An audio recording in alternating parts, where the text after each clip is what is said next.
ಪಾಟಣ್ನಲ್ಲಿ ಹೇಮಚಂದ್ರ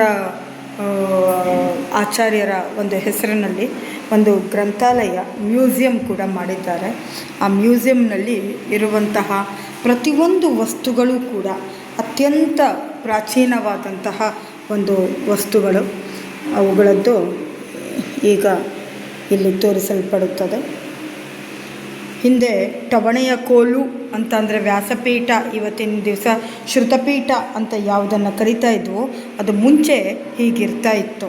ಅದಕ್ಕೆ ಬಳಸಿದಂತಹ ಕೋಲುಗಳು ಹೀಗಿರ್ತಾ ಇದ್ವು. ಅದೇ ಪ್ರಕಾರ ಪ್ರಾಚೀನವಾದಂತಹ ಪ್ರತಿಯೊಂದು ನಾಣ್ಯವನ್ನು ಕೂಡ ಇಲ್ಲಿ ಸಂಗ್ರಹಿಸಿ ಇಡಲಾಗಿದೆ.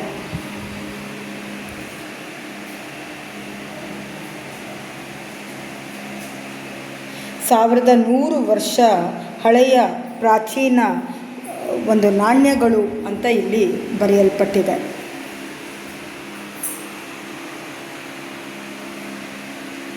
ಹಾಗೆ ಇದು 1000 ವರ್ಷಗಳ ಒಂದು ಪ್ರಾಚೀನ ನಾಣ್ಯಗಳು ಅಂತ ಅಂದ್ಬಿಟ್ಟು ತೋರಿಸಿದ್ದಾರೆ.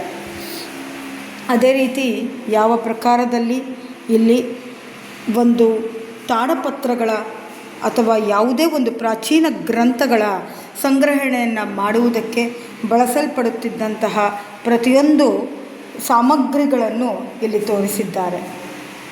ಅದಕ್ಕೆ ಬಳಸ್ತಾ ಇದ್ದಂತಹ ಒಂದು ಬಟನ್ ಆಕಾರದ್ದು, ಅದರದ್ದು ಹಿಂದೆ ಮತ್ತು ಮುಂದೆ ಕಟ್ತಾ ಇದ್ದಂಥದ್ದು, ಅನೇಕ ವಿಧದ ತಾಡಪತ್ರದ ಹಾಳೆಗಳು, ಅದಕ್ಕೆ ಬಳಸ್ತಾ ಇದ್ದಂತಹ ಒಂದು ಕೆತ್ತನೆಗೆ ತಾಳಪತ್ರದಲ್ಲಿ ಅಕ್ಷರವನ್ನು ಕೆತ್ತಲಿಕ್ಕೆ ಅಂತ ಬಳಸ್ತಾ ಇದ್ದಂತಹ ಒಂದು ಪದಾರ್ಥಗಳು, ಹಾಗೆಯೇ ಪ್ರಾಚೀನ ಅತ್ಯಧಿಕ ಪ್ರಾಚೀನ ಮೂರ್ತಿಗಳು ಕೂಡ ಇಲ್ಲಿ ಇವೆ.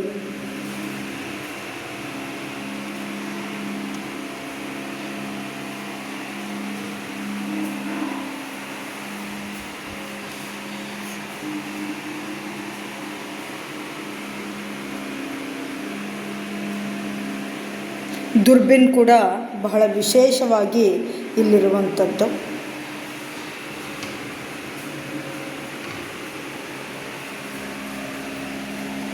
ಸ್ಫಟಿಕದ ಮೂರ್ತಿಗಳನ್ನು ಕೂಡ ನಾವಿಲ್ಲಿ ನೋಡಬಹುದು. ಹಾಗೆಯೇ ಪ್ರಾಚೀನವಾದಂತಹ ಪ್ರತಿಮೆಗಳನ್ನು ಕೂಡ ಇಲ್ಲಿ ಇಡಲ್ಪಟ್ಟಿದೆ.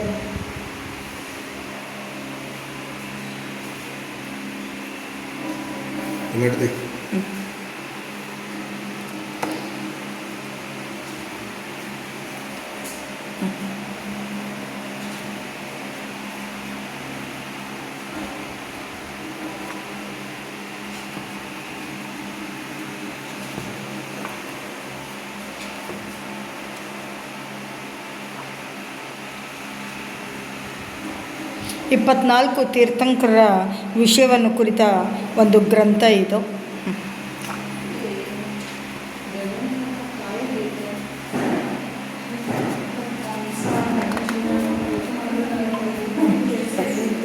ಹಾಗೆ ಮುಂದೆ ಹೋಯಿತು ಅಂದರೆ ಒಂದು ಹಲಿಗೆಯಲ್ಲಿ ಬರೆದಂತಹ ಒಂದು ಅಕ್ಷರಗಳನ್ನು ನಾವು ನೋಡಬಹುದು. ಇಲ್ಲೂ ಕೂಡ ಹಲಿಗೆಯ ಮೇಲೆ ಬರೆಯಲ್ಪಟ್ಟಂತಹ ಅಕ್ಷರಗಳು ನಮಗೆ ಕಾಣಿಸ್ತಾ ಇವೆ.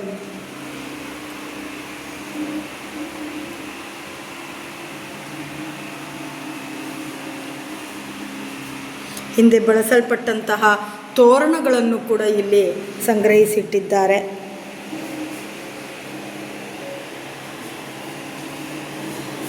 ಮಣಿಯ ತೋರಣಗಳು, ಅನೇಕ ಪ್ರಕಾರದಲ್ಲಿ ಮಾಡಲ್ಪಟ್ಟಂತಹ ಮಣಿಯ ತೋರಣಗಳು, ಪಗಡೆಯಾಟ ಆಡಬೇಕೋದಕ್ಕೆ ಬಳಸಿದಂತಹ ಒಂದು ಡೈಸ್ ಅಂತ ಹೇಳ್ತೀವಲ್ಲ, ಆ ರೀತಿಯ ಒಂದು ಪದಾರ್ಥಗಳು.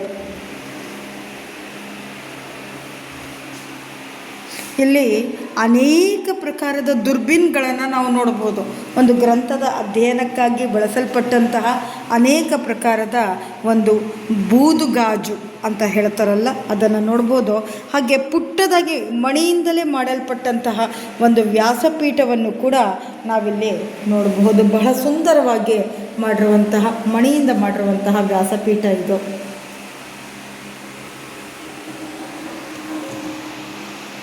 ಹಳೆಯ ಕಾಲದ ಮಡಿಕೆಗಳು ಅದನ್ನು ಕೂಡ ಇಲ್ಲಿ ಸಂಗ್ರಹಿಸಿಟ್ಟಿದ್ದಾರೆ. ಹಾಗೆ ಹಳೆಯ ಕಾಲದಲ್ಲಿ ಬಳಸಿದಂತಹ ವೇಯ್ಟ್ ಹೋಲ್ಡರು ಅದೆಲ್ಲವನ್ನು ಕೂಡ ಇಲ್ಲಿ ಇಡಲ್ಪಟ್ಟಿದೆ.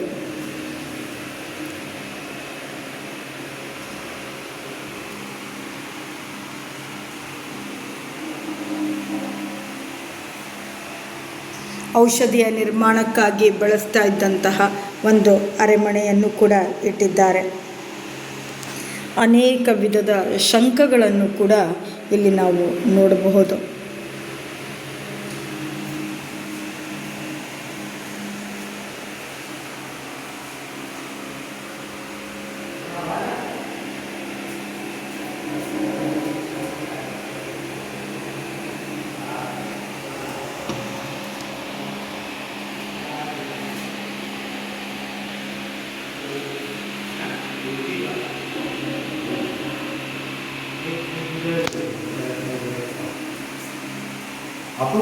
ಒಂದು ಸುಂದರವಾದಂತಹ ಪೆಟ್ಟಿಗೆಯನ್ನು ನೋಡ್ಬೋದು. ಹಾಗೆ ಕೃಷ್ಣನ ಒಂದು ಉಯ್ಯಾಲೆಯನ್ನು ಕೂಡ ನಾವು ನೋಡ್ಬೋದು ಇಲ್ಲಿ.